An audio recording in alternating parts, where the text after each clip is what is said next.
ফিলিস্তিনির গাজায় ইসরায়েলের গণহত্যার প্রতিবাদে শনিবার 12 এপ্রিল মার্চ ফর গাজা শিরোনামে বিক্ষোভ সমাবেশ ও গণজমায়েত কর্মসূচি দেওয়া হয়েছে। কর্মসূচি বিকাল 3টা থেকে শুরু হয়ে মাগরিবের পূর্ব পর্যন্ত চলবে।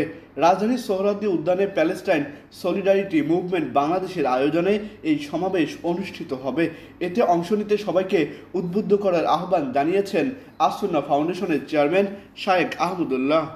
শায়েখ আহমদুল্লাহ লিখেছেন, বাংলাদেশের ইতিহাসে সম্ভবত এই প্রথম এমন একটি বিক্ষোভ সমাবেশ হতে যাচ্ছে যেখানে সব রাজনৈতিক অরাজনৈতিক দলমতের মানুষের সম্মিলিত স্রোত আগামী 12 এপ্রিল সোহরাওয়ার্দী উদ্যানের মোহনায় মিলিত হবে ইনশাআল্লাহ, যেখানে অংশ নিচ্ছে বিএনপি, বাংলাদেশ জামাতে ইসলামী, এনসিপি, ইসলামী আন্দোলন বাংলাদেশ, এবি পার্টি, হেফাজতে ইসলাম, জাতীয় দলের ক্রিকেটার, খেলাফত আন্দোলনের মতো রাজনৈতিক অরাজনৈতিক সংগঠনের পাশাপাশি বিভিন্ন বিশিষ্ট ব্যক্তিত্ব।